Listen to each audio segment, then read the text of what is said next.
It's tax season, and if that makes you clench every muscle in your lower body, we've got the show for you.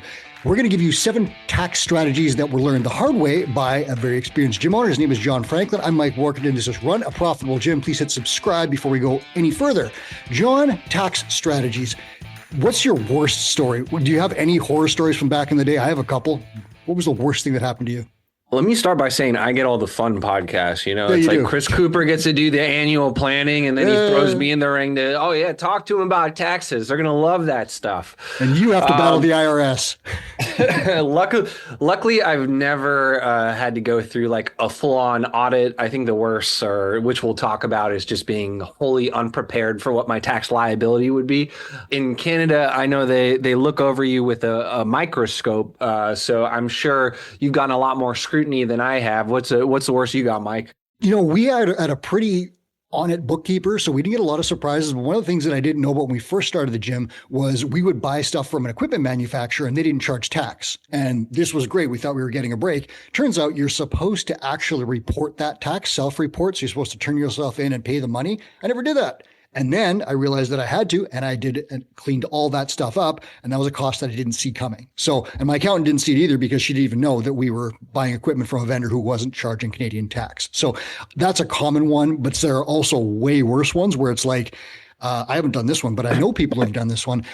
I took tax off. I withheld tax from my employees' payroll. Then I spent it and now it's due. There's a good one. All right. I think the worst I ever had is my wife had a nutrition business that she sold, and the person who bought the business didn't change the EIN number in the Stripe account. And so like 3 years after she sold the business, she got a letter from California, the state of California, because that's where the new person who purchased it was located out of, asking for a shit ton of state tax. And then she had to go and unwind that, and that took a solid 8 months of time and probably more than 8 months of stress and headache. And isn't the tax rate in California like 98% or something? That's exactly what it is, 98%, which is similar why, to Canada. We're similar.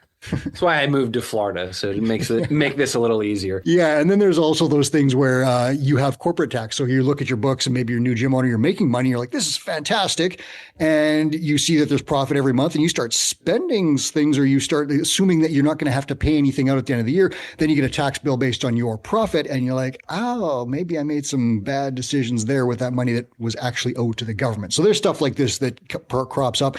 John and I are not accountants, but we have gone through this stuff for a pair of decades, probably, or a little bit more as gym owners. We're going to give you some advice, and this comes from John's experience mainly in the U.S. I'm going to give you a little bit of Canadian perspective here, and if you're in Europe or some of the other places like Australia, New Zealand, check your local stuff. The best advice is always to check with a qualified professional who can go through your books and help you figure out exactly how much money you owe the government, not a penny more. John Briggs is a guy we often use. He's written Profits First for Micro Gyms. There's a resource for you there. So, John, let's go to number 1 on your list. What is something you learned, a tax strategy you learned as a gym owner? So it's the most obvious one, but it's the one nobody listens to, which is tax time is not the time to start updating your books. Or go to the shoebox and dump, right? I mean, typically the way it goes is you hire a bookkeeper. They may or may not be on top of things. They're using QuickBooks, and QuickBooks at this point is like all run off of like rules. It's pretty automated. And so you're assuming the bookkeeper is doing their job, and you go to the end of the year and your books look like absolute chaos. Nothing makes sense. There's a lot of stuff misclassified. And I'm not here to beat up on bookkeepers. The reality is they can't like read your mind. So whatever a $70 charge is for, HY7, which is how some things may be classified on a credit card, they're not expected to know that.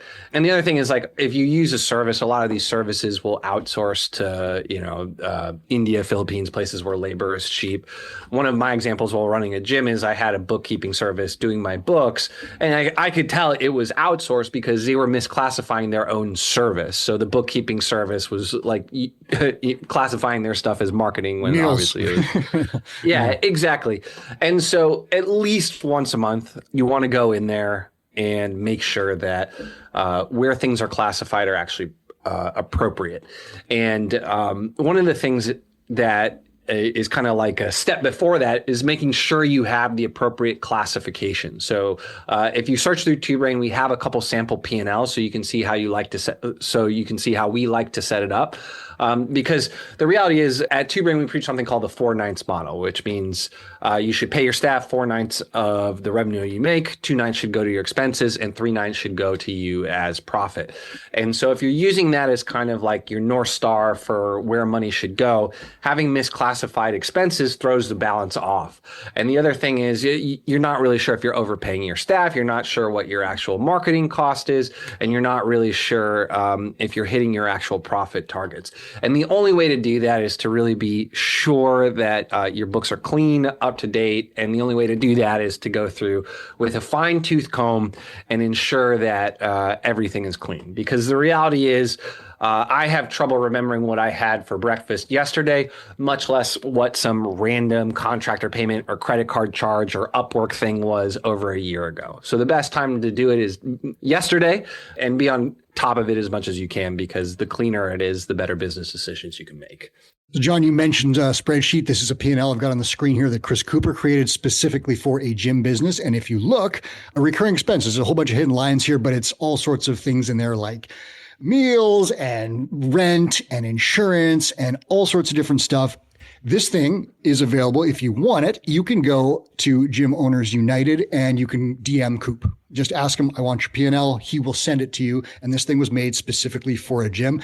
In that thing, you're going to classify your expenses properly. And again, in a small business, you don't probably need 700 lines, right? Like this thing, Coops is about, I think it's about 70. And there is some very specific gym stuff here where you've got like paying clients, average ramp up costs, some staffing and class things and things like that. Your bookkeeper, a general bookkeeper, will not have something like this. It's not as specific for a gym business. So if you want this, it is available. Go to gymownersunited.com, DM Coop for the P&L, and you can do that.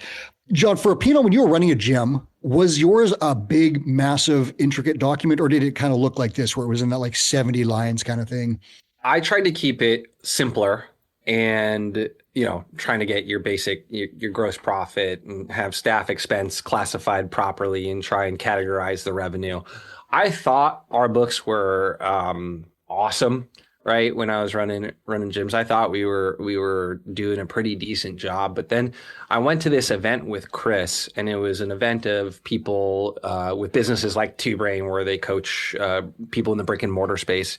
And like one of the exercises is they would take the P&Ls of these businesses and just like slap them on a projector. Then everyone in the room would roast them.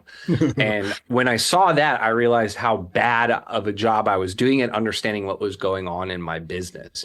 And that's why, like, even if you're someone who thinks like, hey, I got this under control, I'm ripping it. It is nice to get the eyes of a mentor on it. It is nice to get someone, like a financial professional who is used to working with people in the fitness space, because you don't know what you don't know, right? And it wasn't until I saw what good books looks like to make me realize like mine were not as good as I thought they were. Mm-hmm. So if you have no P&L, get one, and you can start with Coops, and you can also talk to a bookkeeper, accountant. If you do have a P&L, review it and start seeing what can you do better on this thing, and don't wait till tax time. And again, it depends. We're coming up on year end here for 2024. And I know some corporations have year ends that are in June or July or other months or whatever. Don't wait until the very last minute. As John said, that's his number one tip. Don't wait. Start getting things untangled now, because it's way, way worse then. And then all of a sudden you might have some weird bills that you've got to figure out. So don't wait. Number 2 on your list, John, this is a really good one. I like this. Which is it? Get a tax estimate. And so that's the surprises. Yeah. This is a controversial thing. I don't pay my estimated quarterly payments. In America, you're supposed to pay every quarter based off of your income the year before. And I just take the hit. I take the penalties. I want to feel the pain once. I don't want to feel the pain every 3 months. So I don't recommend necessarily doing that. But the downside of something like that is that if I don't know what I'm paying in tax, April comes and I have to write this massive check. And if I don't have the money in the account because I blew it all on speculating in crypto or GameStop stock or whatever, I bought my competitor out. Yeah. I'm cooked. Like the Yeah. IRS still needs that money. You have to pay it. Even if you're having a bad, like if 2025 is bad, you're still on the hook if 2024 was very good. And so one of the things that you can do to just get an understanding of where you're going to be is just go to your CPA and get a tax estimate. Usually they can bake something up for, $300 to $500, and they give you a general idea of what you're going to have to pay.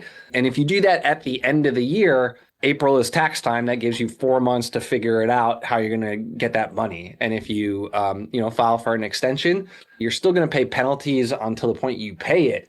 But that may give you a little more time to get everything together. But if you don't know, you can't get prepared. Yeah. And I'm the opposite of you, where I like to over contribute taxes so that I don't get a giant bill at the end. I'd rather do the thing where I just like make sure that I'm not going to owe a bunch at the end. And I do the same thing. I ask my accountant, am I on track here? She says yes. And then at the end of the year, the government might owe me $100 or I might owe them $100 or vice versa. But we get really close to it, and that avoids surprises. And that just works for my style. So whatever style you use, figure out like, am I on track? Because the worst thing you can do, and I know people that have had this, we've seen them sometimes pop up. I just got an $80,000 bill. And like, where does that money come from at that point? No, yeah, that's where you don't want to be. And if you're someone who's having, if you're losing money, whatever, you don't need a tax estimate. If your gym's suck and win, we're cool. If you're cooking, like you should figure out what you owe. And especially if you're someone who's, playing pretty aggressively, wants to expand, open other locations. Like the money can go out and the tides can turn pretty quick in this industry, as, anyone who's operating during COVID can tell you. Yep. Plan ahead. And that's just a little bit of financial literacy. You're using your resources, using your professionals, you're using your spreadsheets, and you're figuring out long-term planning. And we've talked about annual planning on the show a lot. This should be part of your annual plan. Tax planning at the tinker level, where we're talking upper level gym owners, we're talking to like legacy planning. So we're talking about like tax strategies over generations and things like that. So that's how far this thing can go into the future. But start with a 12-month plan, figure out what you're going to owe and have that money available. Number 3 on your list, I love this one. Talk about it.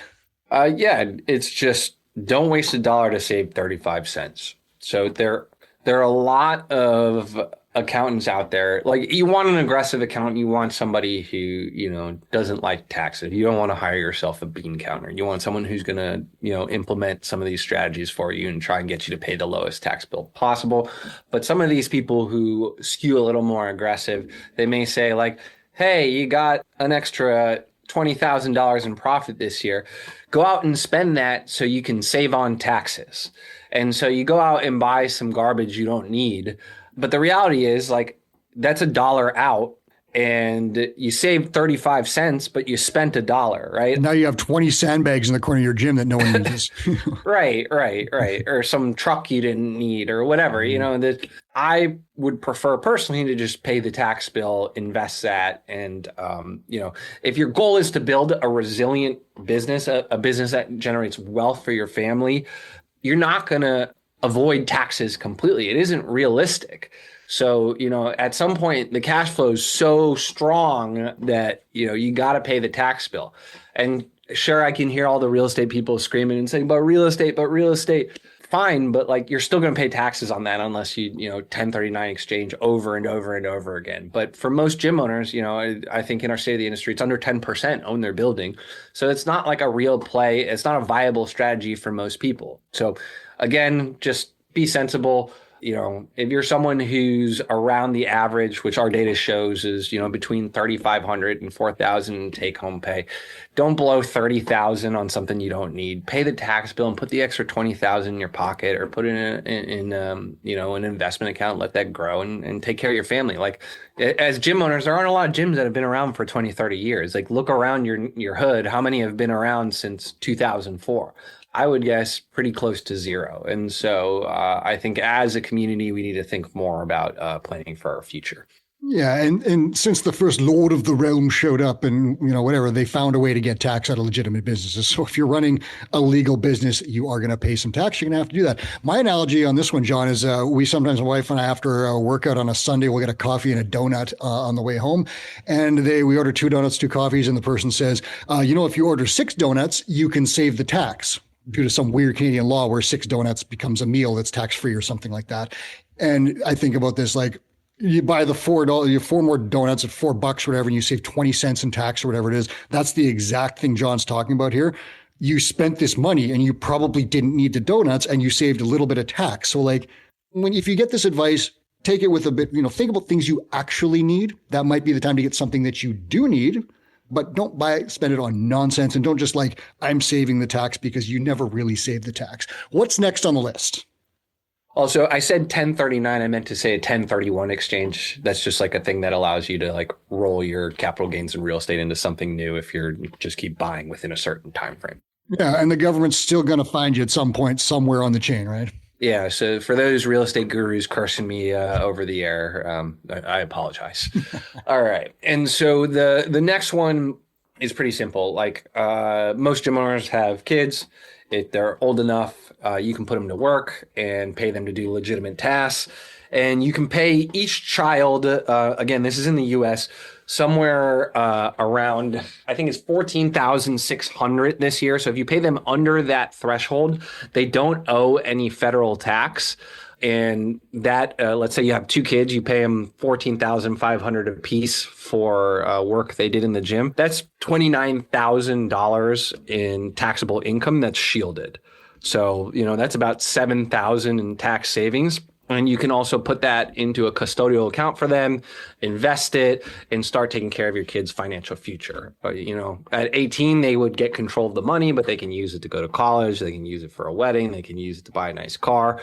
But again, this is something that is probably a better strategy if you are a higher earning gym owner, someone who's over that 100,000 in net owner benefit and is looking for ways to protect yourself. If you're, someone who's bringing home 3,500 a month, you don't have to stress out too much about this, and you probably don't want to push, 29,000 of your 40,000 income over to your children.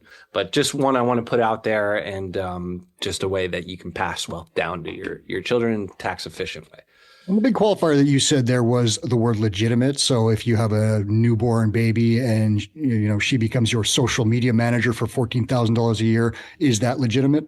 You can use them for marketing. They can be in marketing. You can put them in ads. So, I'll be running some ads with my children in them before the end of the year. And so, models, yeah. Again, it is gray what is legitimate and what is not. Again, talk to a tax professional that's outside. I rely on mine to tell me what is good and what is bad here. You should do the same.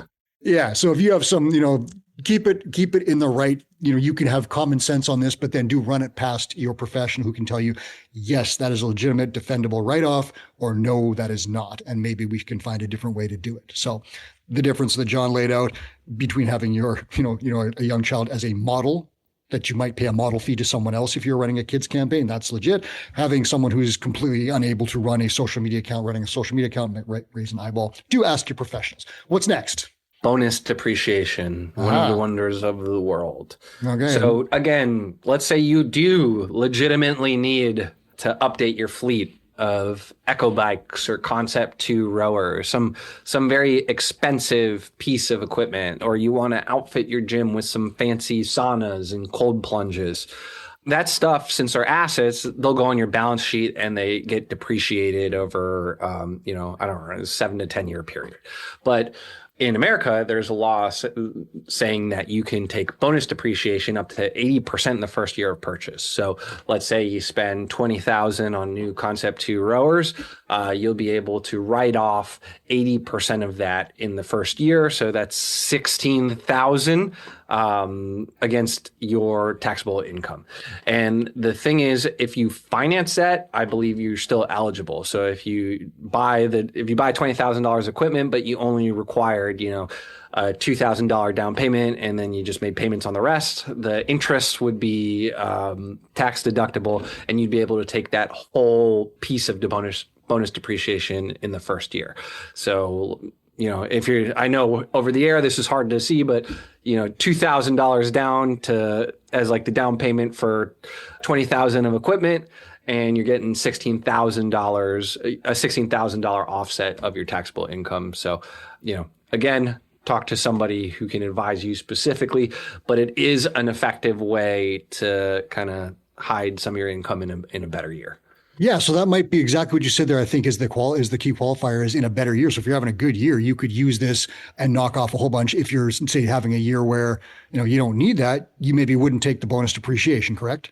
Yeah, and if you don't like, if your gym's running just fine with 15 rowers, you don't need to buy another 15. Like that's the important thing here. Yeah, Like yeah, only buy what you need. Don't have 15 rowers collecting dust to save 16,000 off your income. yeah. This would be a strategy if you're doing this thing anyway. It would not be do this thing to use this strategy. That would be a mistake. I think so, but different strokes for different folks. Oh, there you go. All right, on the list, go further. What do we got? Which number is this? Are we at 6? Yeah, and this one's another obvious one. We spoke about how there aren't a lot of 20-year gyms around. You should have a retirement account and you should be striving to max it out, right? Which one you choose is going to depend whether you have staff or not. So a solo 401k or a SEP IRA allows you to throw the most money into them, but they aren't the best choice in most cases if you have W-2 staff because you have to offer some of the same benefits to them, which could become very expensive. But there are, traditional 401k, simple IRA plans that will allow you to operate in a tax efficient manner. And, it could be a potential benefit for some of your full-time employees. So which one will depend on that. But the tax savings there are pretty straightforward where, you put money in those accounts. And in most cases, that offsets your income for that year. Downside is you can't touch that money until you're in your 60s. But again, like we got to take care of ourselves, you don't want to be the Walmart greeter. You don't want to be out on the floor training people one-on-one when you're 80 years old. That's going to be, you're going to be tired. Up here in Canada, we've got things like RSP, which is a kind of version of that where you can shield some income. You get taxed on it later. So assuming you retire and you're making less money then, you get taxed at a lower rate. You still got to pay tax on it. There's also tax-free savings account where you can put in, I think it's about $7,000 a year to a total of I think in 2025 total will be $102,000. You can put that money into an account, invest the hell out of it, and everything is shielded from tax. So there are some options there that you can do personally. That's a little bit from Canada. Other places will have other laws. If you're in Europe, Australia, New Zealand, other places like that, check out what your country has available. Talk to a professional who can tell you exactly how you can do this if there are ways to do it. All right, what else we got? Last one, I think. So for my American friends, if you have a high deductible health plan, you should have a health savings account. So this is probably one of the most tax advantageous accounts you can open. Because, Mike mentioned there's some accounts in Canada where the money goes in tax-free, but on the way out, it gets taxed. And that's the case for most of the retirement accounts, it's either taxed on the way in or taxed on the way out. So you're getting taxed on one side. With an HSA, it's tax-free in, tax-free out, growing tax-free the entire time. America. So yeah, it is one of the best accounts and one of the ones that it's the first thing I max out every single year. And if you're married, you can put a little over $8,000 in it. If you're in the 24% tax bracket, you're going to save $2,000 in taxes. And unlike your retirement accounts, if you have a legitimate medical expense, you can withdraw money from that at any time tax-free and use it. So most Americans, especially if you got kids, you're going to have a medical expense, and this is a tax advantageous way to pay for some of that stuff. Now, is that available in every state? That's like a federal thing? Really? Yeah, but it depends on your health plan. So you need to have a high deductible health plan, but just look on your insurance. It'll say whether it's HSA eligible or not. Okay, that's interesting. I don't know if there's anything available up here in Canada like that or in other countries. Do check that out. If there's some way that's clever that you can do that, that'd be great. And if not, if you're in the US, that's something to definitely look into. John, if you had to pick one of these things to tell a gym owner right now, which would be your top one? I think the planning piece, all the strategy stuff, let's say you do all of it, you're maybe saving yourself $20,000 of pain in taxes. But it's a lot more painful to run a business and not know your actual numbers. So having clean books and having everything allocated correctly is the best thing to do to yourself. And ultimately, in the long run, that'll make you a lot more money than implementing any of these strategies with shitty books. Yeah. Annual plan for your business should include tax, accounting, all that stuff. And then, like I said, at the Tinker level, which is our top, 10% of gym owners, these people are doing incredible things. they're planning lifetimes. They're planning like 3 years, 5 years in advance, and they're planning legacies for their children. And there are big, large strategies they're pursuing, whether it's real estate or investments, all sorts of stuff. And we do have that model in our mentorship program where when you get to a certain level of income and your business is running well, we talk about the Tinker program where you start thinking big. And that's a really, really cool thing that we've seen people ascend to. You have a bonus strategy. Do you want to talk about that one? I got one for my Tinkers. I got a strategy here for my Tinkers. Yeah, this is cool. All right. So the Tinker group, to get in that group, you need to have a net owner benefit over 100,000. A lot of those people go on to open other locations. And one of the things that I always tell people who ask me about opening multiple locations to consider is buying another gym. And the reason I like buying another gym is because you can easily finance the purchase. It's less risky because if you buy right, it's already making cash flow. And then there's also a huge tax advantage. So let's say you got a gym. Mike, you own a gym. It's doing $75,000 in net owner benefit, but you got $100,000 of equipment. All right. You want to sell the gym to me for $300,000. You with me so far? Okay, cool. So I can go to the SBA, assuming the business has been around for a while, which is a U.S. government association, and get a loan to buy your gym for as little as 10% down. So meaning to pay you $300,000 to buy your gym, I only have to come up with $30,000 out of pocket. Now, we talked about bonus depreciation, where you can take 80% of a big equipment purchase and write it off in the first year. When you buy a business, you can do that as well. It's also eligible for bonus depreciation. So you have your $100,000, that's the value of the equipment. I get $80,000 of that as a tax write-off. Whoa. So if I have $80,000 in active income and I buy your business, my tax bill then becomes zero. And so on top of that, I get your gym. And I get to collect $75,000 in net owner benefit next year, assuming I can operate it just as well as you did. Mm-hmm. So that's an interesting one. This again comes with a qualifier that John said, don't do stuff you shouldn't do or don't know how to do or don't want to do. But if this is a thing that you're thinking about, that is a benefit that you can take out of it. So this is a strategy that you can use. We at that Tinker level, we talk about John said $100,000 net owner benefit. And I will tell you, net owner benefit is salary, dividends, anything the business pays you, like if it takes care of your cell phone, write-offs, things like that. So that's $100,000. It's stable. It's running without your constant oversight. You have some time and freedom to start saying, what else can I do? Some of our Tinkers have gone into like real estate, crypto, Airbnbs, all sorts of really cool stuff. One started a beverage company, one started a whiskey distillery, I believe. You might decide another gym, a second location. Now, there's a little bit of a trick because sometimes people say, I'm going to do this. I'm making $50,000 at one gym. If I open a second gym, I'm going to make $100,000. And it usually doesn't work like that because the second gym takes way more work than you think. And all of a sudden you're only making $30,000 because one gym is dying, your golden goose, your other one is floundering as well, and you're screwed. We've seen that way too often. But if you're in a really good spot, you're working with a mentor who can tell you, hey, you want a second location. Your first one's great. Let's replicate this over here, or let's buy this thing. That's an interesting strategy that you can use. And that's a really clever one, John. Did you use that one? Yeah, but the problem with CrossFit specifically is one, there aren't a lot of CrossFit gyms generating more than $75,000 in profit being run with like professional management in place. So finding a target is difficult.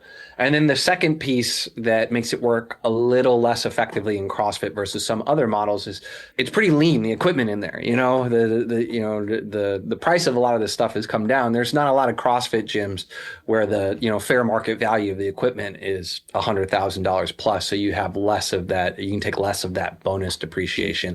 Whereas if you're going and buying a Planet Fitness or an Anytime Fitness and you got just lines of treadmills and ellipticals and all kinds of more expensive machines, it creates a lot more of a shelter than say going and buying your local box down the street that has, $5,000 of rogue equipment in it. Yeah. And you'd probably have to time that in the right life cycle of that equipment depreciation, right? So if some owners depreciate all the equipment and there's really no equipment value, then this is not a valuable strategy.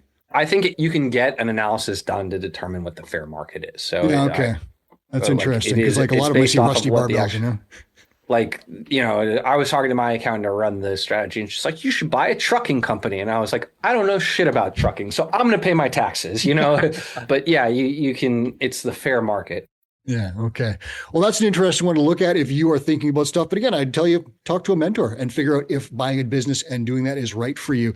This has been Run a Profitable Gym. This is John Franklin. He is the Chief Marketing Officer for Two Brain Business. He also runs Kilo and a bunch of other stuff that he knows is very interesting. It'll help you out with, he'll be back on the show regularly to talk about all sorts of different stuff, a lot of financial things. If you want that P&L that I showed earlier, Chris Cooper has it. You need to go to the Gym Owners United group. GymOwnersUnited.com will get you there. Go in there and you'll see Cooper everywhere. He has got lots of pinned posts and featured posts. DM him and say, Coop, can you send me your P&L statement? It's created exactly for gym owners. It has many of the lines that you will need in your business and some really cool special stuff that Coop's got in there. You can start dropping numbers in there and it's going to do calculations. And he's talked about that in our blog this week. You can use some of the stuff that he's got to do experiments. What happens if I change this number? What happens if I do this? Does this profit get bigger if I do this? How can you work that? So Chris has called it a sandbox thing. Save a copy of this thing, start working your numbers, see what you can do. And then if you want to start moving these numbers and you don't know how to do it, work with a mentor. You can book a call in the show notes to do that. John, thanks for being here today and sharing these strategies. I hope this helps people out as they move into 2025. Hey, tax is my passion. So, I'm glad I got the good assignment. Yeah, you always get the fun shows, but I think we've got something that cranks, helps out and helps gym owners. Run a Profitable Gym. Please hit subscribe on the way out the door. Thanks.